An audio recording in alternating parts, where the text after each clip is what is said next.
So this question is the maximum number of pairs in an array. So you're given an index 0 array, and then basically you have to choose two integers in a num.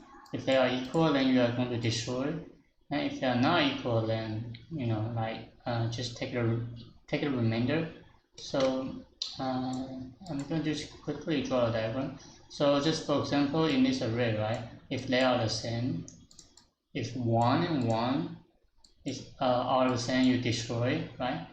And then if 2 and 2 are the same, you destroy, and 3 and 3 you destroy, right? So when you destroy, it's counted as one pair, right? So this is one pair, this is two pairs, this is three pairs, right? This one should be like this, right? And then this is a leftover one, right? So leftover one value for 2, right? So you'll return one for leftover, right? So how do you actually need to code this? So if you just do not know the solution, you can use the hash map, and then the key is going to be integer, right?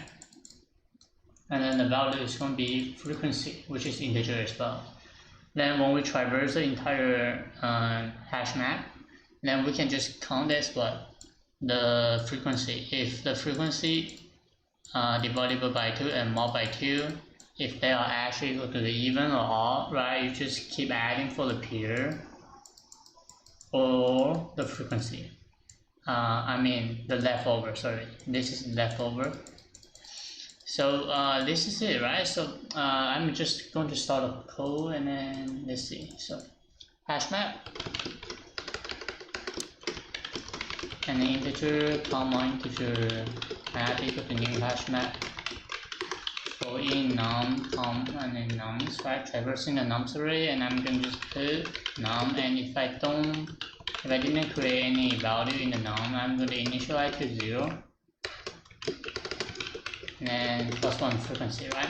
Then I need to return value. I'm going to call result, and this is going to be a size of 2, so I need to return the result. So I need to traverse my map. My map value is the key is the integer, which is the unique value in the array, right? And then the value is what is the frequency in the array, right? So how do I traverse? I'm using the map.entries, and this is going to be integer, and I'm going to just say entry. So map.entry set, right? So I can say what?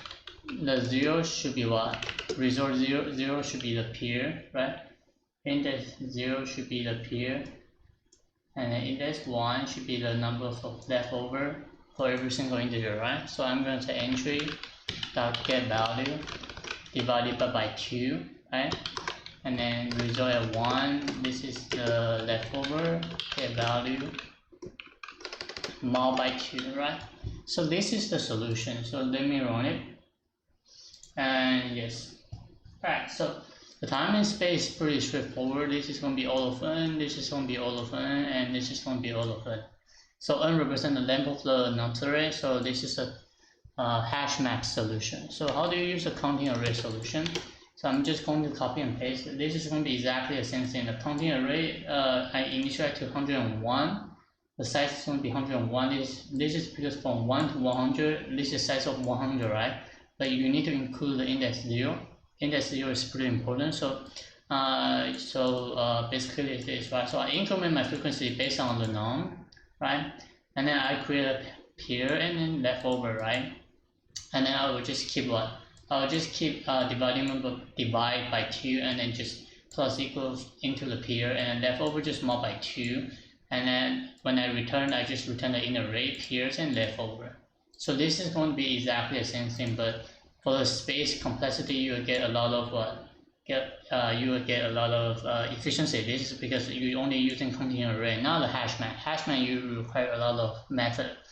Right, so the time and space are the same. This is what all of 101, and probably you can say all of n, right? Because the length is from 1 to 100, and then the time is going to be all of n as well, because it determines how it determines the length of the nums for sure.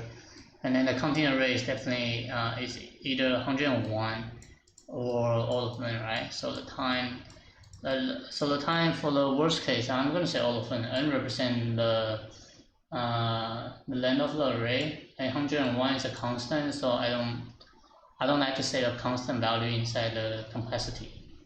Alright, so time and space all of n, and n represent the length of the nums array. So this is a solution, and I'll talk to you later. Bye.